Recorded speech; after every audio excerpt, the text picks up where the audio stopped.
Hai, welcome back semuanya. Welcome back to Kuru Podcast. Kayaknya menjadi orang dewasa itu sangat gak gampang ya, Ci ya. Akhir-akhir ini tuh gue merasa gue harus mengambil banyak sekali keputusan yang kadang bikin gue sendiri tuh terbengkalai gitu. Kenapa ya jadi orang dewasa tidak semenyenangkan itu ya? Pernah gak sih lo terus berpikir kayak pengen gue pengen belajar dulu aja kayak misalnya anak-anak SD, tidak memikirkan soal tanggung jawab, kehidupan. To be fair gak pernah loh Hari, kenapa ya?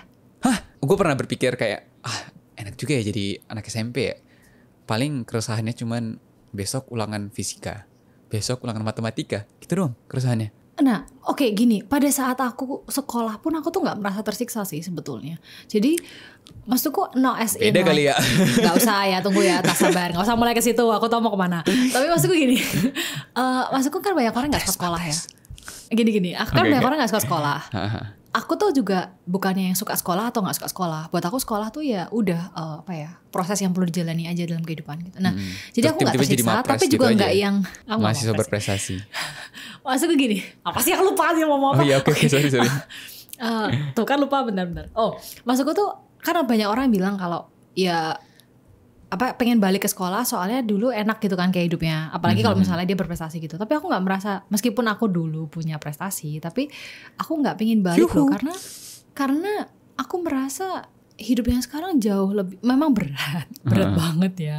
Tapi ada maknanya gitu loh, ngerti gak sih? Kayak waktu sekolah tuh nggak ada maknanya, aku merasanya. Menurut lu apa yang paling berat jadi orang dewasa aja? Menanggung konsekuensi ya. Menanggung konsekuensi. Iya, kalau dulu kan waktu sekolah kan dibantuin orang tua. Iya, kalau dulu apa-apa kan diskusi sama orang tua. Terus pasti kan sebenarnya lebih banyak kita diarahkan karena orang tua yang banyak menanggung konsekuensinya kan. Sehingga mereka kayak bentar gue kuat nggak nanggungnya, kalau nggak gue arahin aja ke sini gitu kan. Sehingga seolah-olah kita kayak nggak perlu ngambil keputusan gitu, kayak hanya perlu menjalankan gitu loh. Nah, tapi kalau tiba-tiba begitu kamu dewasa, begitu kamu lulus gitu kan, begitu masuk dunia kerja kan dilepas sama mereka, lu sana renang sendiri gitu. Nah, yang sebetulnya mengambil keputusan itu tuh menjadi, ya kita udah pernah ngomong bahwa the hardest thing is to make decisions ya, tapi make decisions itu nggak sesusah memprediksi mencoba untuk mengukur di mana kemampuan kita untuk menanggung konsekuensi. Nangkap nggak? Jadi mengambil keputusan tuh kan sebenarnya ngambil aja gitu ya. Yang bikin susah itu kan kayak apakah pengukuran kita terhadap pengambilan keputusan, the presumptions yang kita asumsi, konsekuensi yang kita asumsikan akan terjadi itu sampai semana itu prediksi kita benar gitu loh. Itu yang paling berat nggak sih? Terus nanti kalau tiba-tiba totally salah gitu tuh, ya kan salahmu semua gitu loh. Itu paling berat kan. Pernah nggak lu ngambil suatu keputusan terus lu nyesal gitu? Everyday. Enggak. Oke. Yang paling besar lah, yang paling besar yang mungkin God, kurang ajar banget. Pernah lu sebuah keputusan yang lu ambil, terus lu anjir, kenapa gue nggak milih yang itu aja ya, kayak gitu. Kondisi apa? Aneh nggak sih kalau aku bilang aku nggak punya penyesalan? Jadi penyesalan tuh kan menurutku kalau misalnya waktu dibalik, kamu akan ngambil sebaliknya kan. Waktu diputar ulang, kamu pikirnya akan ngambil pilihan yang satunya gitu kan. Kok nggak ada ya Hari? Aku nggak tahu ya. Aku nggak tahu apakah aku nggak tahu, apakah atau aku denial gitu maksudnya. Nah tapi sampai sejauh ini kalau ditanya, kalau misalnya waktu diputar balik, aku akan ngambil keputusan yang terakhir ini yang aku ambil ini, apakah aku akan berubah gitu ya? Misalnya aku akan balik ke 6 tahun yang lalu, do I want to change my decisions for this life decisions gitu ya? Jawabannya tetap enggak. Aku bersyukur atas semua yang terjadi dan kenapa ya? Berarti nggak punya penyesalan sama sekali dong kalau kayak gitu? Nggak ada sih Hari. Aku nggak tahu perasaan penyesal tuh gimana sih? Maksudku, please teach me how regret feels gitu. Nah, sebentar. Disclaimer dulu. Okay. Kenapa aku sampai nanya kayak gini? So, from what I said last episode, aku itu lagi kan memang I am doing my therapy gitu kan. Kamu tau gak sih kenapa? Well, it was because I didn't know how to love someone, and I still don't know how to love someone. I don't think I will ever know, but I will still keep learning gitu. Okay. Nah, but the thing is, jadi pada saat terapi itu, aku tuh ditanya gitu, jadi kamu merasakan apa Steffi gitu? Apa ya Ci gitu? Aku tuh nggak tahu loh Hari. Aku tuh gini, I know that I am bad with feelings, always gitu. Sehingga empatiku ke orang itu adalah dengan cara memahami cara pikir mereka, sehingga aku bisa berempati pada apa yang dia pikirkan. Tapi sulit sekali untuk aku bisa langsung memahami orang ini merasakan apa. I think you know me for so many years. Jadi kayak aku selalu berusaha memahami cara pikirmu dulu sehingga kemudian aku bisa mengerti kan kenapa kamu ambil keputusan ini sehingga aku bisa berempati pada keputusan yang kamu ambil. Tapi nggak kayak aku bilang kayak ya ampun Hari pasti kamu sedih banget ya. Susah banget untuk aku langsung ngomong gitu. Padahal kan cewek kan biasanya kan lebih didominasi perasaan kan, kayak lebih ngerti perasaan cowok kayak atau perasaan orang kayak apa karena most likely kita pakai perasaan gitu. Nah buat aku tuh susah banget pakai perasaan dan aku nggak tahu kenapa. Baru kemarin ketika aku terapi itu tuh itu terapisku tuh ngomong kayak Steffi kamu merasakan apa? Apa ya Ci? Aku bener nggak ngerti loh ini perasaan apa. Dia sampai kayak apakah kamu takut? Apakah kamu capek? Apakah kamu sedih? Hah? Ini perasaan apa ya gitu. Nah sampai saking nggak bisa, aku tuh saking nggak bisa melabeli perasaanku sendiri sampai dia tuh ngomong oke kita coba gini, apa yang kamu pikirkan akan ingin kamu lakukan sekarang gitu. So aku bilang kayak aku pingin sampai kayak aku nggak pengen ngapa-ngapain sih, aku pengen diem tok gitu. Steffi itu namanya perasaan capek dan putus asa gitu. Aku tuh baru kayak gitu. Jadi aku tuh nggak ngerti. Bahkan dia nanya kayak Steffi kamu sedih nggak?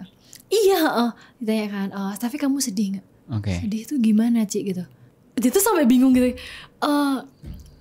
Terus gimana ya kayak lah aku nggak nangis sih Ci sekarang. Loh nangis tuh nggak sedih tuh nggak harus nangis tuh nggak harus sedih loh Steffi gitu.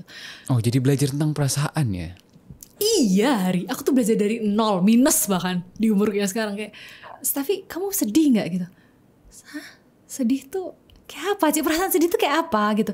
Terus dia ngomong kayak Steffi kamu seneng gak? Nah kalau perasaan seneng aku cukup ngerti nih karena you cannot stop smiling gitu kan. Kayak aku mulai bisa merasakan gitu sekarang kayak perasaan sedih itu kayak perasaan happy itu kayak apa.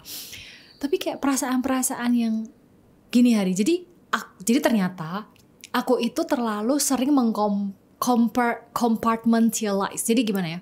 Kotak-kotak. Aku itu jadi aku tuh sangat terbiasa mengkotakkan perasaanku, terus aku simpan, karena aku berpikir nanti aku urus perasaanku gitu. Nah tapi nggak pernah diurus karena nggak tahu caranya.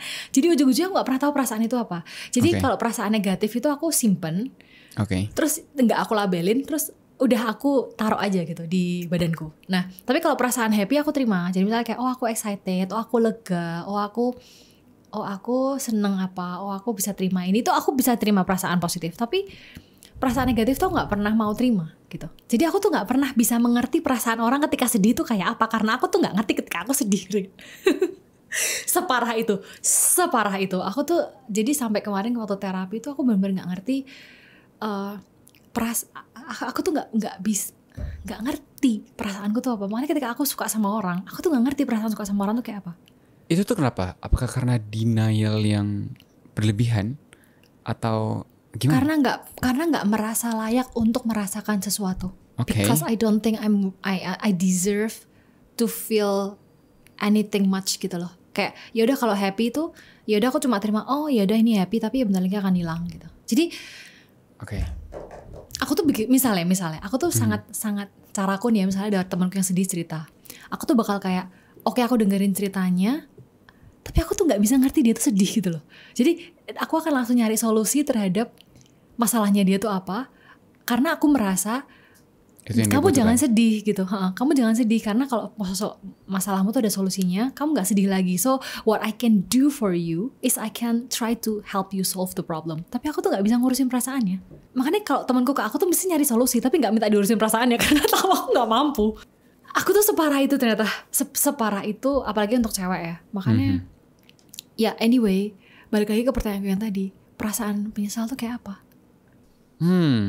Bentar gue googling ya, biar gue kagak salah ya. Kenapa gue jadi tidak bisa menjawab pertanyaan gue sendiri ya? Sorry, aku seburuk itu loh Hari. Ternyata aku nggak tahu itu gitu. Got it. Regret is the emotional response after realizing that another choice might have led to a better outcome. Jadi mungkin kayak kita menyesali sebuah keputusan yang harusnya hasilnya itu bisa lebih baik dari keputusan yang kita ambil sebelumnya.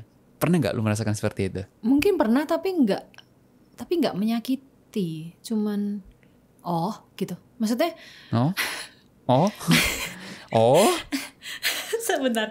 Maksudnya waktu aku mengambil keputusan kan I'm trying to work so many angles first to think whether this is a decision that I want to do gitu kan, or I want to take. Once I took it, maybe I can say that I am more a single-minded decision maker ya. Jadi misalnya kayak ya udah kalau misalnya aku udah pikirin dengan baik gitu, terus aku merasa sudah baik di titik itu, terus kemudian aku ambil keputusannya, aku jalankan keputusannya. Terus kemudian seiring berjalannya waktu, kemudian so many things changes gitu. Aku hanya melihat itu sebagai oh ya udah berarti keputusan dengan semua kondisi yang ada di saat ini, apa keputusan lebih baik yang bisa diambil gitu. Tapi aku tidak kemudian menarik itu ke belakang. Aku kok nggak pernah ya. Maksudnya gimana ya? Mungkin kalau orang mungkin akan membandingkan ya. Oh kalau tahu akan terjadi ini, mungkin sebaiknya kayak gitu. Nah tapi kan itu bukannya bagian dari evaluasi Ci.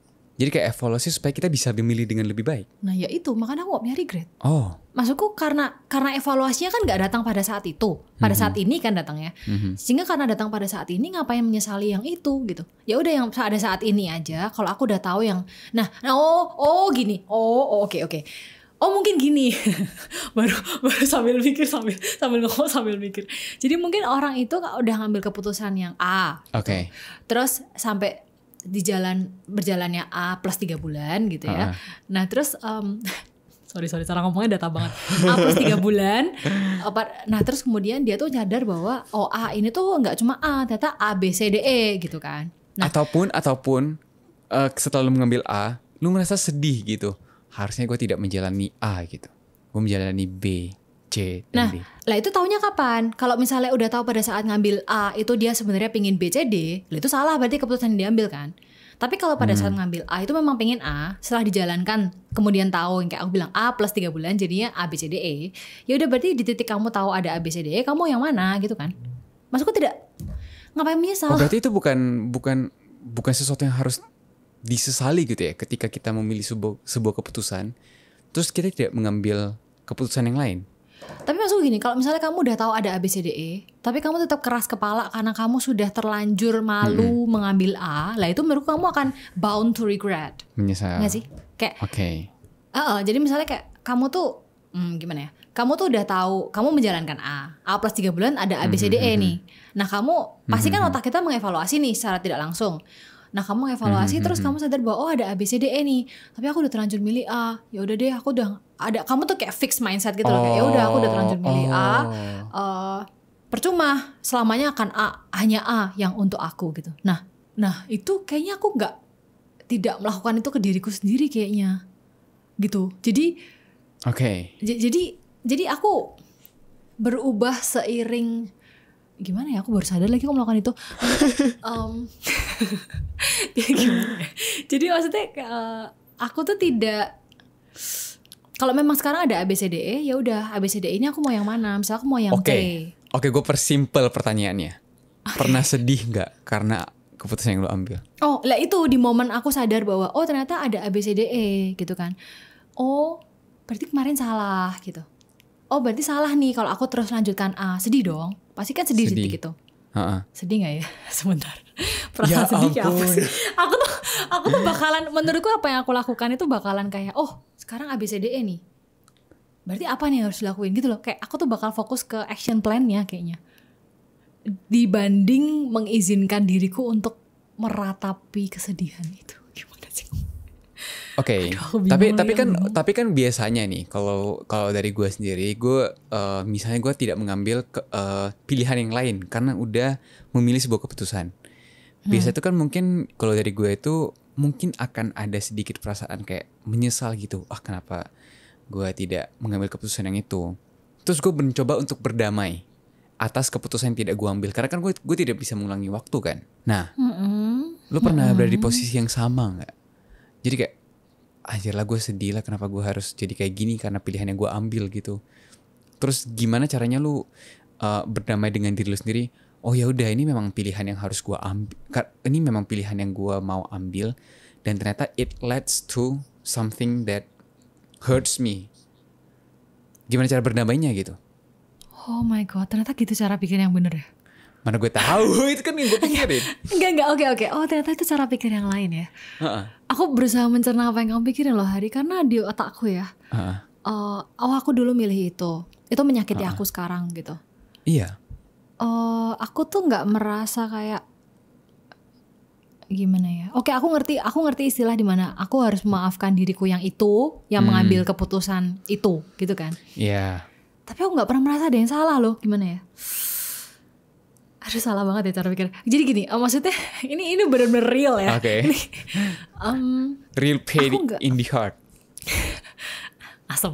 Jadi aku nggak merasa itu keputusan yang salah gitu. Jadi aku memaafkan tuh bukan memaafkan kesalahan, tapi memaafkan ketidaktahuan aja ya. Gimana ya? Nangkep gak? Kan kalau tadi kan kamu berusaha ngomongnya kan kayak berdamai atas keputusan yang salah gitu kan. Berdamai atas waktu yang terbuang atas keputusan yang salah itu kan. Iya. Oh apa itu yang membuat aku sangat cepat berdamai ya? Karena aku hanya bilang, aku gak tahu gitu loh. Enggak. Mungkin orang akan mikir gini kayak, oke, kamu dulu ngambil keputusan A gitu, lagi-lagi A. Ngambil keputusan A, terus salah nih gitu kan. Kamu merasa itu salah karena itu menyakiti gitu. Terus kamu sadar bahwa aku harus ngambil keputusan yang lain gitu. Nah orang kan merasa kayak gimana caranya memaafkan diriku yang salah itu kan. Itu pertanyaanmu kan. Lah aku tuh gak melihat itu salah. Kira-kira ada bedanya gak Ci? Sama kalau misalnya gue menyesal karena pilihan yang tidak gue ambil, dengan ketika lu merasa sedih karena pilihan yang lu ambil gitu. Itu kayaknya Hari maksudmu. Jadi aku sih percaya banget pada kata-kata di mana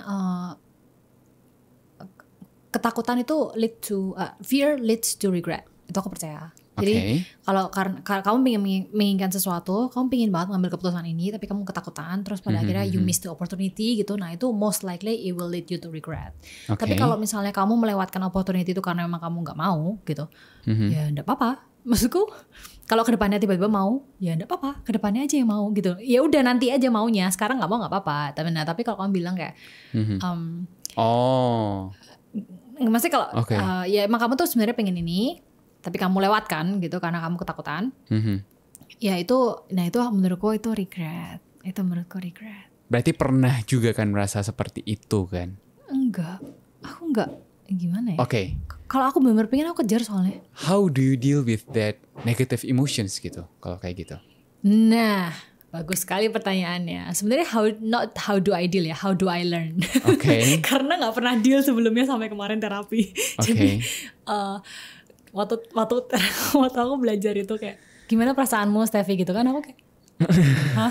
Muka aku udah kayak gitu kan. Terus terapisku udah kayak mulai putus asa ya. Nah, terus dia akhirnya udah gini. Nah ini aku akan sharing ke kalian bagaimana aku diajarin untuk memproses perasaan negatif. I can share with you. It is literally what is happening ya. Jadi pada saat itu aku tidak tahu itu perasaan apa. Jadi ketika perasaannya saking banyaknya, kita tuh kadang-kadang kayak overwhelmed gitu loh pada perasaan kita sampai udah nggak tahu lagi. Nah yang dilakukan terapisku adalah pertama kalian tutup mata. Aku gak akan praktek ya, nanti aneh banget nih. Pokoknya kalian pertama kali tutup mata. Terus dia minta aku bernapas dulu. Bukan as in like sebelumnya gak napas, sekarang sudah napas enggak. Tapi merasakan bernapas dengan sadar gitu. Kan kamu kan kalau napas gak sadar kan? Nah itu bernapas dengan sadar. Jadi tarik napas dari hidung, hembuskan lewat mulut. Kalau banyak yang bilang kayak hitungannya gimana dan segala macam, itu setelah aku praktekkan berkali-kali itu sebenarnya gak terlalu bermasalah sih. Kamu mau hitungannya sebebas kamu, sebetulnya ada yang 444, 478, ritmenya 487. Itu tuh detikannya tuh sebetulnya nggak terlalu bermasalah. Yang penting dilakuin. Yang penting sadar, bernapas dengan sadar dan perlahan-lahan. Kayak kita pernah jawab kita pernah bahas detak jantung yang melambat itu waktu serasa melebar. Meskipun sebenarnya 24 jam aja, tapi serasa melebar gitu. Nah, ternyata betul. Maksudnya ketika detak jantungku melambat, aku merasa time is just time gitu, like let it flow. Nah, setelah bernapas, ini masih tutup mata ya, napas tetap tutup mata ya. Jadi tutup mata, bernapas. Ini technical banget nih ya.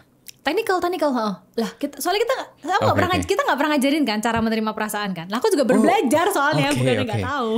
Ini bukan sesuatu yang harus kita ketahui, tapi harus langsung dipraktekkan gitu. Lah soalnya waktu itu mungkin terapisku udah putus asa sama aku ya. Soalnya dikasih tahu kayak nggak bisa gitu. Kita mulai dari baby step dulu ya nih ya. Iya aku udah kayak newborn ya, bukan cuma baby. Ya, terus, jadi dia ngajarin aku kayak ya itu tarik napas, tutup mata, tarik napas. Nah terus dia tuh gini, karena dia tahu aku ditanyain kamu merasakan apa gitu. Kan gak keluar ya. Terus akhirnya dia ngomong gini, apa yang kamu pikirkan? Lah itu gampang kalau aku kayak gitu. Aku kalau soal pikiran gampang nih urutannya. Jadi sering berpikir. Iya mikir doang, gak pernah ngerasain ya. Goblok emang. Jadi jadi misalnya dia nanya, oke, apa yang kamu pikirkan? Nah so aku nyebutkan, aku mikir ini Ci gitu. Terus nah pemikiran itu membuat kamu merasakan apa gitu. Terus aku kayak, apa ya Ci, rasanya berat banget setiap kali aku mikir itu. Nah terus dia mikir direction. Dia ngomong kayak pemikiran itu kan destruktif ya Steffi. Kamu tahu nggak itu destruktif? Oh itu destruktif gitu. Aku tuh baru tahu. Lah kamu tuh bisa tahu itu destruktif karena perasaanmu tuh berat gitu. Oh gitu. Nah aku tuh baru tahu. Nah terus dia ngomong sekarang kamu merasakan perasaan. Kamu tahu pemikiran itu apa? Perasaannya berat. Nah sekarang saya nanya, kamu merasakan sakit di badan bagian mana gitu?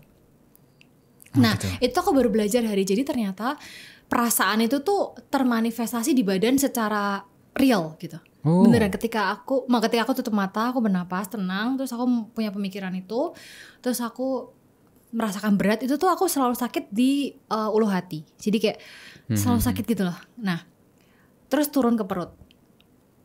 Terus di tengkukku sini sakit. Selalu di tempat yang sama. Pernah suatu ketika di jempol kaki. Jadi kayak kaku banget gitu loh, kayak ketakutan yang teramat sangat sampai kaku banget jempol kaki, kayak nggak bisa gerak. Makanya mungkin orang freeze itu mungkin karena kakinya nggak bisa gerak gitu. Nah aku tuh kalau ketakutan, kalau pemikiran negatif tuh selalu merasakan sakit kayak langsung kena amah gitu loh. Langsung sakit gitu rasanya. Nah setelah kamu tahu ya perasaan, jadi kamu tahu sakit. Terus setelah itu apa yang dilakukan? Nah pertama kamu berusaha, karena kamu pemikir gitu ya, kamu coba breakdown pemikiran tadi itu Steffi, yang pemikiran negatif itu, coba kamu pertanyakan 5W1H-nya. Wow. Jadi misalnya aku ngomong kayak, aku merasa aku gak akan bisa mencapai mimpiku gitu misalnya. Itu ya, misalnya itu pemikirannya.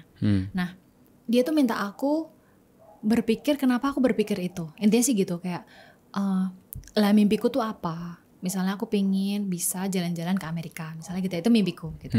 Nah terus siapa yang membuat aku berpikir aku gak bisa gitu? Diriku sendiri gitu. Lah kenapa kok kamu berpikir kamu gak bisa? Karena aku harus ngumpulin uang segini gitu. Lah kalau gitu kamu emang pengen perginya kapan gitu? Secepatnya. Lah kenapa kok harus cepatnya gitu. Nah itu jadi dituntun satu-satu gitu loh, kayak penting kan, teknikal gini penting kan. Nah jadi kenapa kok harus cepatnya, karena ya kenapa ya gitu. Nah baru gitu hari kayak lah kenapa kok buru-buru ya gitu. Nah terus lah emang kalau misalnya perginya lebih lama dari itu kenapa? Ya nggak apa-apa sih ya sebenarnya gitu. Kalau nggak apa-apa berarti kan apa yang dipikirkan adalah gimana cara ngumpulin uangnya aja kan gitu misalnya. Nah nah terus ya Ari, dengan pemikiran itu, dengan dituntun kayak gitu, itu tuh terus dia tuh langsung, terapisku langsung nanya gini, Steffi sekarang saya nanya, perasaan sakit di perutmu masih sama nggak? Iya Ci, udah nggak sama loh gitu. Jadi perasaan sakitnya tuh hilang. Jadi yang sebelumnya kayak berat banget kayak ketusuk, itu dengan aku berpikir seperti itu, mencoba untuk mencerna gitu tuh, badanku tuh kayak iya ya gitu loh. Itu tuh cuma perasaan yang salah, bukan salah ya, salah, nggak boleh ngomong gitu katanya. Itu tuh perasaan yang belum dicerna aja gitu. Berarti itu tuh hanya untuk memproses dulu. Jadi kayak mengetahui bahwasanya memang ada perasaan dari kita yang sakit gitu. Itu dan memproses. Nah belum berdamainya. Setelah itu, jadi ternyata badan tuh cepet banget hari ketika kamu sudah mau memproses itu. Jadi dia tuh langsung ngomong gini, Steffi rasa sakitnya masih sama nggak gitu? Kok enggak ya Ci? Yang di tengkukku sini hilang, sama sekali hilang, langsung hilang rasa sakitnya.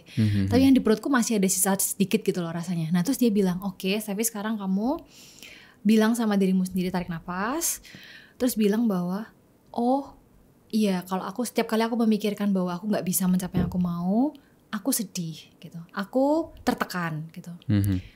Tapi ternyata itu hanya karena belum diproses. Dan sekarang aku sudah memproses. Ya sudah, sekarang aku lepaskan perasaan itu karena sudah aku terima. Gitu. Cara lepasinnya? Dia cuma minta aku tarik napas dan beneran. Jadi misalnya kayak kamu tarik napas lagi. Kamu bilang bahwa oke, kalau aku mikir negatif itu aku sedih. Kalau aku sedih badanku sakit. Kalau badanku sakit apa yang harus aku lakukan? Pikirannya dicerna, diterima dulu. Maksudnya dicerna. Apa sih yang aku pikirin?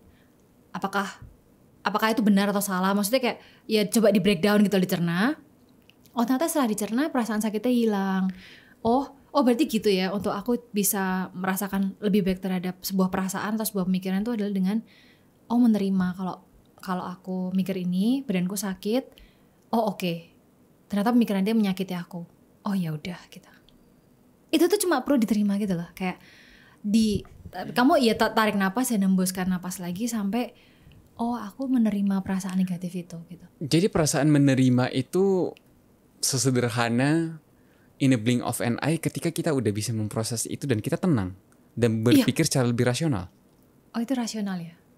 Aku nggak tahu, itu kan kebiasaanku mikir ya. Aku nggak tahu. Itu pokoknya aku tidak tahu apakah itu rasional atau enggak. Maksudku kayak nggak perlu dirasionalisasi gitu loh, Hari.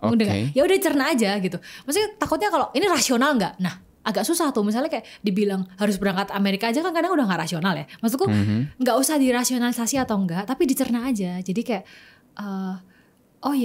aku pingin. Dan pingin ke Amerika tuh rasional gak? Lah gak tahu, tapi aku pingin gitu loh. Nah kepinginan itu membuat aku tersiksa karena aku pingin cepet. Lah kenapa kok pingin cepet? Karena aku pingin mencapai ini. Ternyata menekan diriku sendiri tuh menyakiti aku. Aku menyakiti diriku sendiri. Oke, berarti pemikiran itu tuh menyakiti aku. Badanku berarti tersakiti. Berarti pemikiranku harus lebih baik lain kali gitu. Itu caranya berarti? Iya. Nah aku baru tahu kemarin. Jadi dan aku itu baru bisa menerima itu adalah cara menerima perasaan ketika rasa sakitnya beneran hilang. Jadi sebelumnya tuh sakit banget kan di tengkukku, di perutku gitu. Nah ketika dibilang bahwa Sevi, sekarang setelah kamu bilang bahwa kamu menerima perasaan negatif itu, terus kamu bernapas dan kamu melepaskan itu, bukan karena kamu menolak perasaan itu, bukan karena aku nggak boleh ngerasain kayak gini. Kalau sebelumnya aku kayak gitu, Hari. Jadi kayak misalnya aku ngerasa perutku sakit atau ketekan gitu, aku merasa kayak nggak boleh. Pokoknya nggak, perasaan negatif tuh nggak boleh gitu loh, nggak boleh badan tuh merasakan negatif. Tapi kalau cuma perlu diterima dan ya udah. Thank you for the feelings. Thank you for the message. I accept the message and I will try to think better next time. Ya udah, kamu lepasin perasaan itu. Gitu. Jadi sebenarnya kalau aku belajarnya kan meditasi. Meditasi itu kan menenang. Proses meditasi itu. Nah, kalau meditasi itu kan menenangkan pikiran toh. Pikirannya cuma kayak lewat gitu kan. Jadi kayak kalau terapisku sih ngajarinnya kayak kamu duduk di satu ruangan, terus kan ada pemikiran kayak ada tembok putih, terus pemikiran kayak lewat, terus kamu ngeliatin, terus biarkan dia lewat. Gitu kan. Itu kan meditasi. Nah, itu buat aku gampang.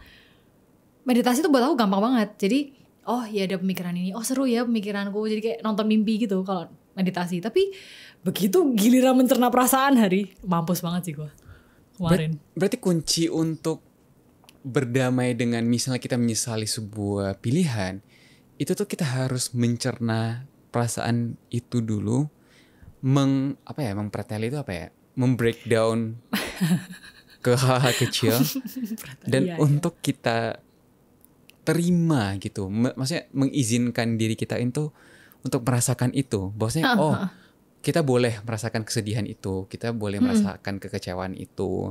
Pelan-pelan kecewa. Kecewa itu juga perasaan, kecewa. Dan pelan-pelan baru kita bisa menerima, ya udah, memang kita lagi sedih aja dan kesel karena kita mengambil keputusan yang salah gitu. Iya. Jadi misalkan ada pemikiran, aduh aku tuh salah, aku tuh harusnya dulu ngambil keputusan ini gitu. Itu kan menyakiti kan, kayak sesek gitu rasanya, kayak aku salah gitu. Ya badan tuh cuma perlu kayak, iya itu sakit. Iya pemikiran itu menyakiti kamu. Tapi terus kamu perlu itu mikir lagi kayak tadi aku bilang, kayak apakah di saat itu ngambil keputusan itu karena apa gitu. Apa yang mendasar kamu ngambil keputusan itu, dan kenapa kok kenapa kok harus menyesal, kan kehidupan sekarang emang lebih buruk, kayak gitu-gitu loh. Nah, pemikiran itu pelan-pelan menerima itu, badan tuh kayak ya diterima, badan tuh merasa diterima gitu, tersakiti tuh diterima gitu loh. Jadi nggak berantem sama kepala gitu. Tapi ternyata seteknikal itu ya. Gua kira proses penerimaan sesuatu itu kayak lebih ke gue harus menerima sebuah insight atau pencerahan gitu supaya gue bisa memproses itu semua. Tapi kalau misalnya dari apa yang lu ceritain itu lebih ke gimana caranya kita merekayasa tubuh kita untuk bisa merasakan itu dan pelan-pelan menerimanya gitu. Karena kita salah kayaknya, karena kita mikirnya semua di kepala doang gitu loh. Maksudnya kita pemikiran kalau kita mikirnya kalau ya udah kalau kepalanya bener badannya pasti terima. Enggak, maksudnya ya just because you know that you have to eat right, if you don't eat right ya your body will not thank you lah. Maksudnya hanya karena kamu tahu kamu harus olahraga nih, pemikirannya bener nih, informasi yang diterima bener nih. Ya kalau lu nggak olahraga ya badan lu nggak akan berterima kasih juga atas pemikiran itu kan. Questions. Apakah itu serta-merta hanya untuk sementara? Atau setelah lu melakukan itu, lu beneran bisa menerima itu dan berdamai dengan semua itu, perasaan negatif itu? Oh enggak, itu latihan kok. Tapi jauh lebih baik. Jauh lebih baik. Maksudnya bukan yang kayak on and off. Iya, latihan. Acceptance itu latihan ya? Ya sama kayak yang di episode lalu kita bahas soal self love, 8 pillars of self love. Itu kan ada 8 itu yang kalian harus latihan. Ya itu work in progress your whole life gitu. Misalnya self acceptance itu bukan yang kayak once you know it you do it forever gitu. Hidup kan berubah seiring waktu, kejadian kan maju, kejadian makin banyak, masalah jadi tambah besar. Masa sih tambah besar? Ya kan ya latihan terus, tapi kan intinya adalah nggak mundur loh gitu loh. Terapisku tuh bilang, aku bilang kayak gila sih aku tuh nggak tahu apa-apa ya ternyata gitu. Maksudnya kayak aku tuh nggak tahu apa-apa gitu, aku tuh cuma bisa mikir gitu. Maksudnya apa ya, nggak tahu deh, maksudnya kayak aku tuh kan baca buku, semua aku baca. Podcaster. Iya, podcaster kan kerja, maksudnya kan aktivitas. Tapi maksudnya terhadap diriku sendiri tuh aku tuh nggak tahu apa-apa gitu loh. Dan ya dia ketawa-tawa sih kemarin. Aku bilang kayak tak pikir sih kalau orang cara pikirnya benar itu tuh hidupnya benar gitu. Maksudnya cara dia memperlakukan diri sendiri tuh benar gitu.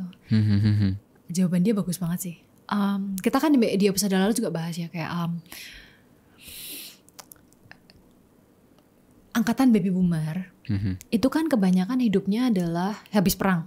Ya kan, jadi hidup mereka kebanyakan bener kan, kayak mereka kan nggak mau lagi menderita, jadi mereka kan kerja keras, ya kan, kerja keras maksudnya kayak ngumpulin duit, saving money gitu-gitu loh. Nah kerja hidupnya kan bener nih, maksudnya nggak ngerampok nggak apa gitu loh. Nah tapi pertanyaannya karena mereka tuh nggak terbiasa mengelola perasaan gitu loh Hari.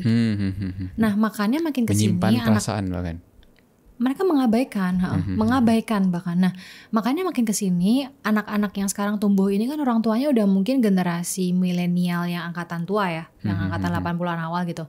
Nah mungkin milenial ini tuh udah mulai bisa memproses perasaannya, sehingga anak-anak zaman sekarang itu jauh lebih peka gitu terhadap perasaan mereka gitu. Nah kita nih kan angkatan anak baby boomer nih, jadinya hidup kita nggak salah, maksudnya nggak yang negatif, tapi broken Hari. Secara emosional itu, emosionalnya tuh perlu banyak yang dilatih lah gitu. Menurut lo, apakah itu karena kita manja aja, atau kita tidak kita kurang kuat aja, nggak seperti orang tua kita yang kuat gitu menahan semua perasaan itu? Nah itu yang salah sih, karena dianggap memproses perasaan itu sebagai sebuah kelemahan ya. Aku nggak pernah minta dikasihani terhadap rasa sedihku loh. Dan aku I never make excuses for all depression that I went through. Kerjaanku tetap lancar, hidupku tetap jalan. Maksudku aku nggak pernah ngomong kayak aku depres, nggak bisa kerja gitu.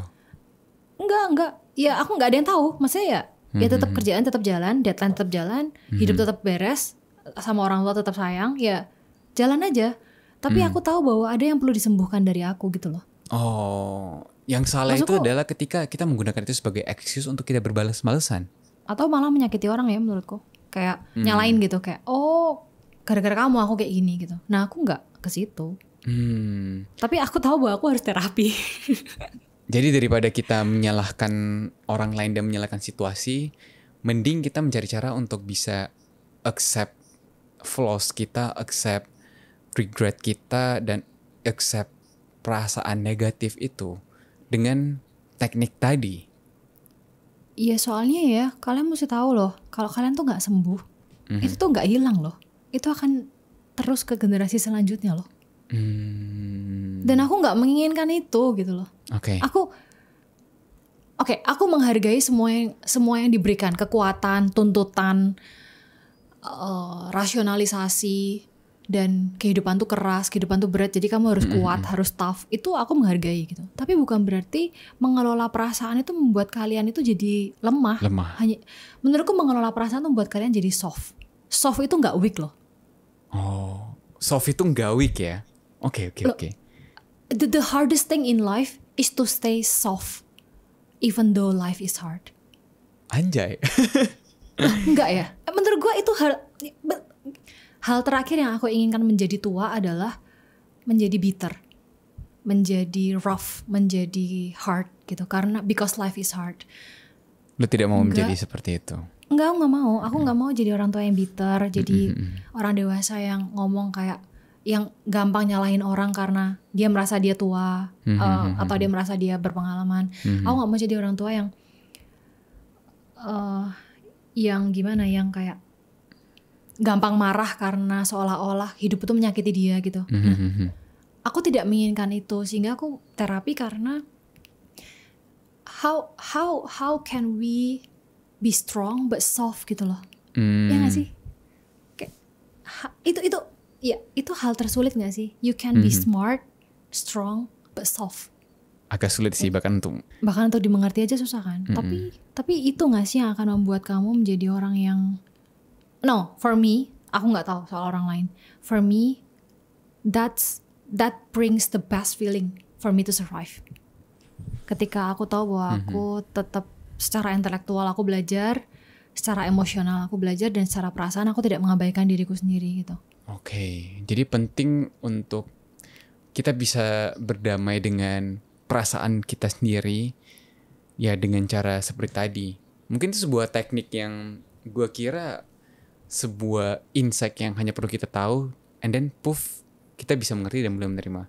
Tapi gue baru tahu bahwasanya untuk bisa berdamai itu tubuh kita itu juga harus merespon dengan baik. Dan salah satu caranya adalah dengan cara nge-breakdown itu dan merasakan itu melewati tubuh kita. Itu sesuatu yang baru sih menurut gue.